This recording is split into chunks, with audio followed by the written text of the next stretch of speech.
Ayaw na mong katingala guys kung balik-balik ang ako ang duster kay paborito gyud nako na siya pang tulog labi na kung init ang panahon. Wala di ko kaagwanta ani guys, kinuha ko na lahat yung mga sampagita dahil ang dami na talaga nila guys. Nasa ibabaw ng iba hindi ko na yata makuha. Kaya naisipan kong nagtungtong na lang ako guys. Oy, kinuha ko na lahat yan. Kinuha ko na kasi marami na talaga sila. Sayang naman dahil napunta lang sa lupa. Tuwing gabi guys, ang bango-bango talaga ng lugar namin dito. Dito sa loob ng bahay, ang bango-bango talaga. Ganito karami guys ang makukuha ko araw-araw guys. Kaya ang mga ito ay diretso kaagad sa ano namin, sa altar namin dito kay Santo Niño. Syempre meron din si Buddha namin guys, dahil may Buddha din kami dito. Meron din kaming dragon. Respeto na lang, lagyan natin ng sampagita dahil ito ay napakabango.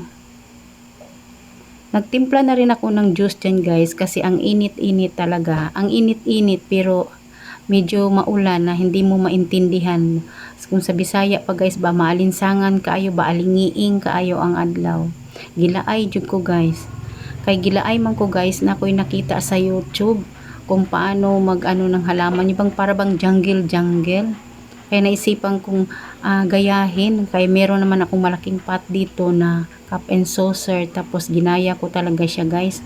Mga 10 halaman yata yan nilagay ko dyan. 10 piraso. Tapos paiba-iba. Meron namang malaki. Meron namang mga maliliit. Ginaya ko talaga doon sa YouTube. Kaya lang, itong malaki, pag itinanim ko, matumba man siya, uy. Tapos ito namang maliit, maganda pa siyang tingnan guys.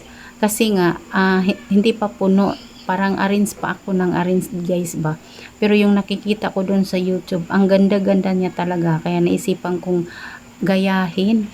Gayahin kay gilaay po ko guys. Uy, wala man ko'y lingaw na kay kapoy kaayo ko kay bago bi ako nanlaba guys no. Ingon ana gyud pag nagkaedad. Pag manlaba na gani ko guys kinabukasan, ubos lahat ang power ko. Wa na joy kakayahan. Pero kay nanay man ta, mama pa jud dili pwede, bawal bawal magkapoy-kapoy, char lang oy.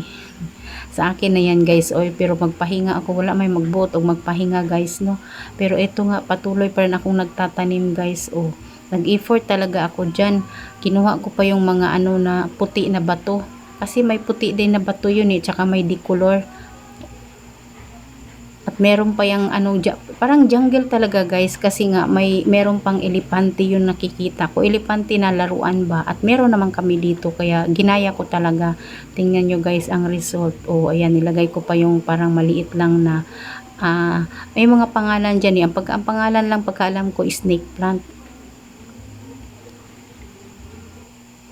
Oh, ayan, nagandahan na talaga ako, char. At ito na nga guys, nilagay ko na mga puting bato. Oh, 'di ba? Nakita nyo yung puting bato, parang hindi na nakikita, natabunan na yata ng halaman. Tuwang-tuwa, nahimuot ko guys ba sa ako ang gibuhat. Hindi ko talaga magaya-gaya yung nasa YouTube. Ang gandang tingnan. Tapos gipanukaran pa gyud nako guys oh, mo na ni siya guys. Ang finish na gyud niya oh, na si elepante at saka may pakapin pa gyud nga yan siya guys, dinosaur. Oh, para kakaiba naman. Yung sa YouTube lang.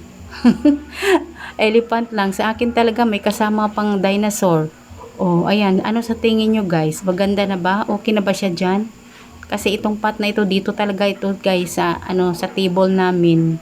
Dito ko talaga nilalagay yan. Nalalagyan ko ng halaman. Oh. Oh. Oh. Pareho talaga kami ng elephant doon. Doon sa YouTube. Bakit sa akin parang parang hindi kagandahan, char. Hanggang dito na lang guys. Bye!